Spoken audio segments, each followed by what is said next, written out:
ভেঙে ফেলা হচ্ছে ধানমন্ডি ৩২ বঙ্গবন্ধুর বাড়ি। আপনাদেরকে সেটি দেখানোর চেষ্টা করছি।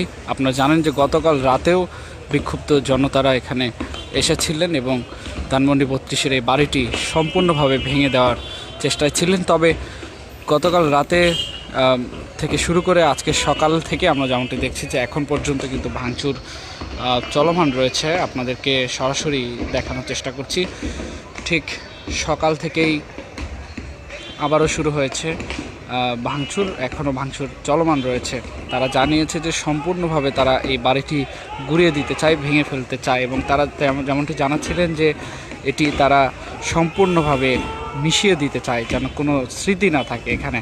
আপনাদেরকে যদি জানিয়ে রাখি যে ইনকিলাব মঞ্চের মুখপাত্র ওসমান হাদি তিনি কিন্তু গতকাল রাতে বাংলাদেশ টাইম রাত 9টা 40 বিদেশে চিকিৎসাধীন অবস্থায় শেষ নিঃশ্বাস ত্যাগ করেন এবং পৃথিবীর মায়া ত্যাগ করে তিনি পরপারে চলে যান।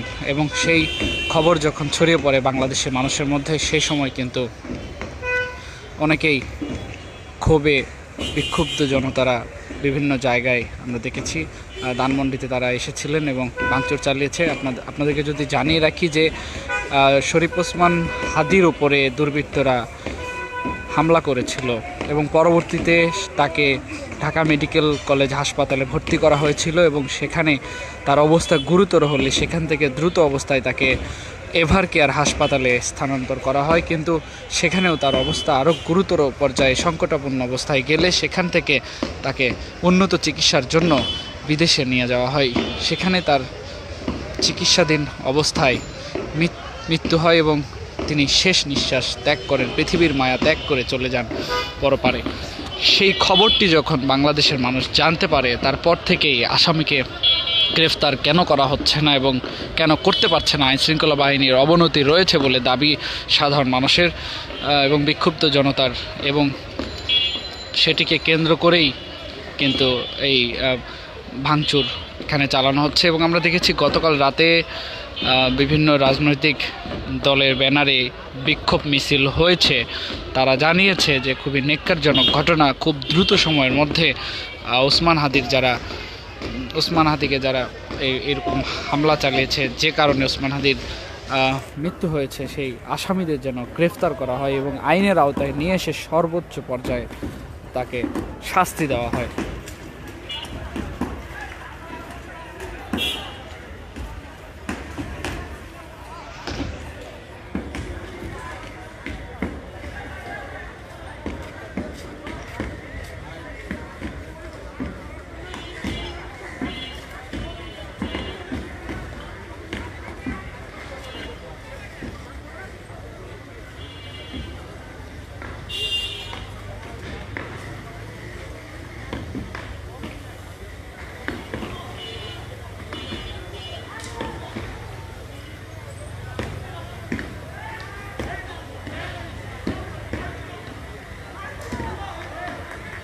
দর্শক, আপনাদেরকে জানিয়ে রাখতে চাই, ঢাকা ৮ আসন থেকে শরীফ ওসমান হাদি এমপি পদপ্রার্থী হিসেবে নির্বাচনে দাঁড়িয়েছিলেন। তিনি গণসংযোগ চালাচ্ছিলেন। সে সময় ঠিক জুম্মার নামাজ পর তার উপর দুর্বৃত্তরা গুলি চালিয়ে পালিয়ে যায় এবং পরবর্তীতে তার অবস্থা সংকটাপন্ন হলে তাকে এভার কেয়ার হাসপাতাল থেকে নিয়ে যাওয়া হয় বিদেশে। সেখানে উন্নত চিকিৎসার চলমান রয়েছিল। সে সময়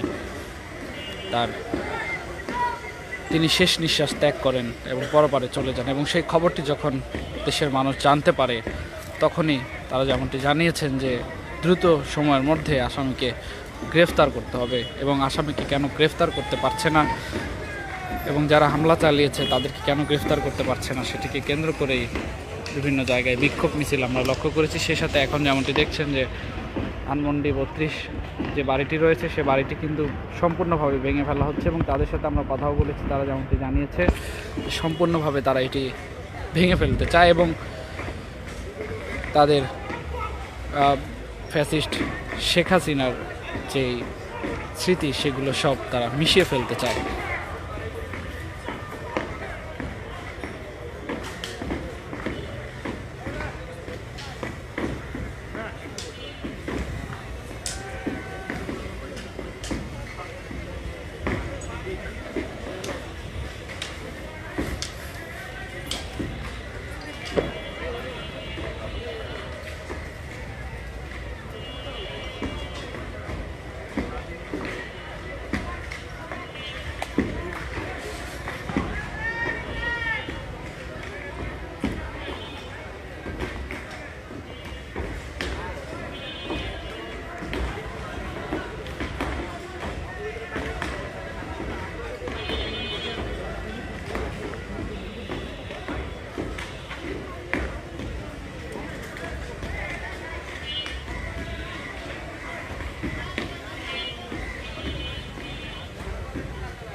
দর্শক, এই মুহূর্তে যেমনটি দেখছেন যে বিক্ষুব্ধ জনতা সকাল থেকে কিন্তু ভাঙচুর চালাচ্ছে। এই মুহূর্তেও তাদের ভাঙচুর চলমান রয়েছে। তারা জানিয়েছে সম্পূর্ণভাবে ঘুরিয়ে দিতে চায় ধানমন্ডির এই বাড়িটি। তারা কোনো অস্তিত্ব রাখতে চায় না।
কেউ বাড়তেছে আর একজনের